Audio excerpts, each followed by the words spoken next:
पहा नवीन व्हिडिओ बनवण्यासाठी इथं आलेलो आम्ही. जेवण केलं आम्ही आणि इकडे फेरफटका मारण्यासाठी आलो. हे आमचे मित्र प्रभूजी हे सोबत आहेत आज. हा इथं यांना दिसला आघाडा बा. ही आघाडा नावाची वनस्पती आहे. ही वाली ह्या आघाड्याची हिची सुद्धा कवळ्या आघाड्याची भाजी होते. आणि तो आहे भूज गांजा, तो लहान स्वरूपाचा भूज गांजा आहे. आणि असा ते काय नवीन दिसते पहा, दाखवायचा प्रयत्न करतो मी. काय दिसेल व्हिडिओमध्ये लावून राहा तुम्ही. इथं हे सुद्धा दिसलं एक जंगली भेंडीचं झाड. याला म्हणतात जंगली भेंडी.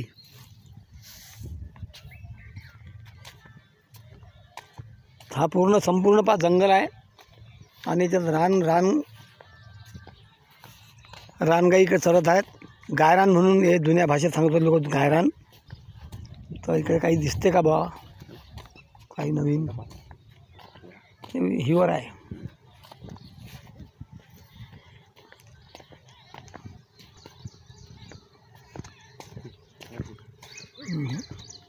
काही नवीनसाठी आपल्याला इकडे अंदर काढायचं. हे दिसलं घटकर गेला हा.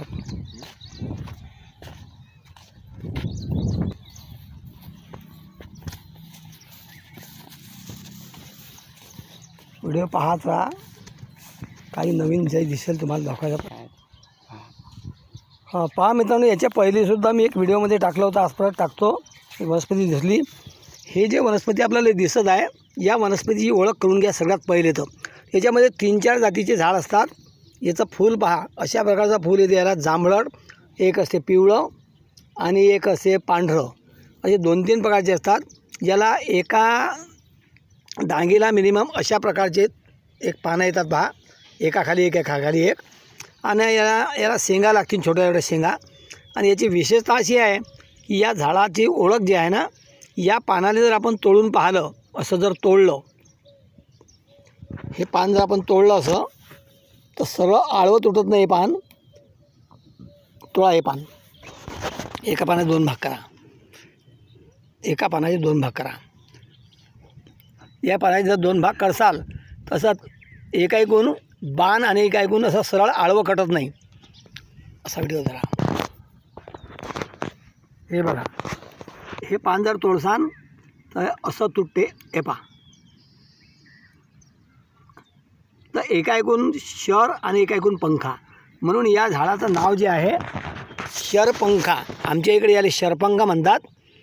आपल्या भाषेमध्ये आपण जिथून व्हिडिओ पाहता, कोण्या गावातून पाहता, कोण्या राष्ट्रातून पाहता, कोणत्या जिल्ह्यातून पाहता, हे जरूर तुम्ही आम्हाला सांगा.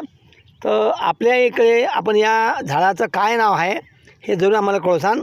तर मित्रांनो, हे जे झाड आहे याचा उपयोग आहे लिव्हरसाठी. लिव्हर जर कोणाला खराब झालं, फॅटी लिव्हर झालं, लिव्हरवर सूजन आहे, तर तुम्ही या झाडाच्या पानाची पावडर करून तुम्ही सौदामध्ये घेऊ शकता, किंवा याच्या मुळ्याची पावडर बनवून सौदात घेऊ शकता. ज्या स्त्रियांना अंगावर पांढरं पाणी जात असेल, अशा स्त्रियांना जर तुम्ही याच्या मुळ्याची पावडर करून, ती पावडर जर गाईच्या दुधामध्ये किंवा तांदूळाच्या पाण्यामध्ये दिली 10-20 दिवस, तर हमखास अंगावर झालेलं आई बहिणीला जे पांढरं पाणी जाते, ज्यांना त्रस्त होतात, त्या ह्या पाल्याच्या किंवा या मुळाच्या यांना फायदा होईल. या झाडाची दुसरी ओळख अशी आहे की याला कितीही ताकद लावली तरी हे झाड उपटलं जात नाही. कितीही ताकद लावा, हे तुटून जाईन, पण उपटल्या जायची मूळ निघत नाही. म्हणजे याला खोंजून काढायला लागते. तर अशा प्रकारची या वनस्पतीचा फायदा आहे, म्हणून तुम्हाला हे दाखवण्याचा प्रयत्न केला. तर मित्रांनो, जरूर आधी काही पाऊल पुढे काय दिसते आणि व्हिडिओ पाहत राहा.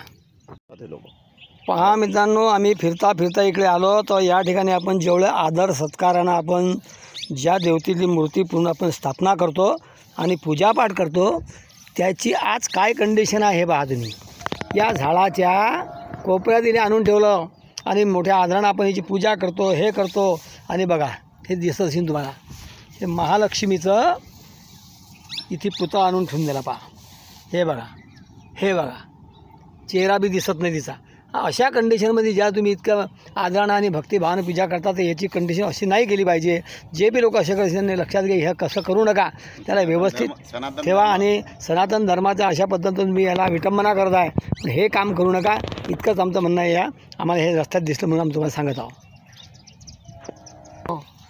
त्या लोकांना मंदिर वगैरे तोडले. हां पहा मित्रांनो, परत एक वनस्पती दिसलेली आहे, हे सुद्धा तुम्हाला दाखवतो मी. आपले भारतीय लोक, ग्रामीण लोक, आपण वावरामध्ये काम करतो, तर काम करता करता काय होते की एखाद्याला विळा लागून जाते, काही फनकट लागते, तर अशा याच्यावर चालणारी ही वनस्पती आहे बघा. याला असं निळं फूल येते, हे बघा. जवळपास 2 ते 2.5 फुटाचं झाड होते आणि नंतर याला अशी प्रकारची कळी येते बघा. हे पाहे कळी, फूल उगवायच्या पहिले आहे बघा. आणि या पानाला असा जर हात लावला हे थोडं रफ वाटते आणि मामूली बारीक बारीक या झाडाच्या डांगावर काटे असतात, थोडेसे मामूली खरखर लागते, रुतत नाही पण खरखर लागते. तर या पाल्याचा रस जर कुठल्याही नवीन जखमला, नवीन जर कुठे घाव लागला तर रक्त बंद करण्यासाठी फारच उत्तम उपयोगी आहे. याचं नाव आम्ही, आमच्या इकडे जे नाव आहे याचं, हे याला आम्ही, तर तुमच्या इकडे तुम्ही याला लावायला काय म्हणता हे जरूर तुम्ही कमेंटमध्ये सांगा. याला आम्ही कासमांडा या नावानं बोलल्या जाते, कासमांडा. पहा मित्रांनो, फिरता फिरता आम्हाला परत एक अशी वेली दिसली, जे ग्रामीण भागामध्ये वावरांच्या कुपावर असते. तर याला काय आहे की अशा तऱ्हेचे फुलं येतात बघा. आता हे फूल आहे आता, हे बघा, हे याचं फूल बघा, असा फुलासारखा गुच्छा येते आणि या गुच्छामधून एक छोटे छोटे छोटे छोटे बी लागेल, ज्याचं नाव आम्ही आमच्याकडे या झाडाला गुंज या नावाने मी ओळखतो. गुंज. आपण आपल्या एरियात याला काय म्हणता हे जरूर सांगा. तर याचा तुम्हाला असा एक प्रयोग दाखवतो. अशी एक चमत्कारी वनस्पती आहे. हे बा पूर्ण फैललेली आहे घरावर आहे, पण यांना काही माहीत नसेल तर कोणी फायद्याचा घेत नाही. याच्यामध्ये लाल, पांढरी, काळी, निळी आणि विचित्र 4-5 प्रकारच्या प्रजाती याच्यामध्ये आहेत. आणि याचा पाला जर तुम्ही खाऊन पाहिला असाल, चाखून दाखवतो तुम्हाला मी. हे बघा,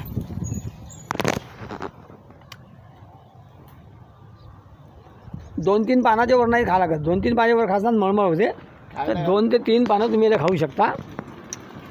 तर ज्या लोकांना एक व्हायरल इन्फेक्शन होत असते, ज्याचं नाव आहे नागिन, तर नागिन नावाच्या बिमारीवर मित्रांनो या झाडाचा पाला घ्यायचा आहे, त्याचा पेस्ट बनवायचा, एक चटणी बनवायची, चटणीसारखी चटणी, आणि ते त्या पूर्ण जितक्या भागावर तुम्हाला नागिन झाली असेल त्या भागावर याला लावून द्या. 2-3 लेप लावल्याबरोबर नागिन एकदम क्लिअर होऊन जाईल. हा हमखास आम्ही अनुभवसिद्ध प्रयोग आहे आमचा हा. कितीतरी लोकांना मी जे प्रयोग केले, तर नशीब तर तुमच्याकडे लावून द्या. हा या आजारावर हे रामबाण काम करणारी वनस्पती आहे, गुंज. आपण याला काय म्हणता जरूर सांगा, आणि आपण कुठल्या गावाहून व्हिडिओ पाहता हे बी सांगा. हे बघा, हे फुलं बघा, फुलं दाखवतो मी. याला शेंगा बी, याला तर शेंगा दाखवतो खास तुम्हाला. याला अशा प्रकारची शेंग येते, हे बघा, अशा प्रकारची शेंग येते याला. आणि याच्यामधून गुंज निघेल, ज्याचा कलर ते वरती आलेला आहे. गुंज ते दिसत ते वर आलेलं आहे. ते दाखवा वरचं काढाव, ते वर आहे, ते वर आहे, ते गुंज घ्या, ते घेते, ते वाहिलेली घ्या, पळा, हे घ्या, हा दाखवू दे खाली आपण. घ्या घ्या घ्या, तोडा ते. हां, हे बघा मित्रांनो, याच्यामधून हे गुंज निघते पहा. हे पाहे, याला पांढरी गुंज म्हणतात. हे बघा, हे बघा, हे पांढरी गुंज, अशा प्रकारची गुंज आहे. याच्यामध्ये लाल, पांढरी, काळी, निळी आणि विचित्र अशा निघतात. आणि हे पहा, हे गुंज, हे पहा, हे इकडे सुद्धा याच्यावर दाखवतो तुम्हाला. हे गुंज पहा, हे गुंजीची शेंग आहे. हे बघा, असा घोसच्या घोस लागते, याला आम्ही गुंज म्हणतो. आपण याला काय म्हणतात जरूर सांगा.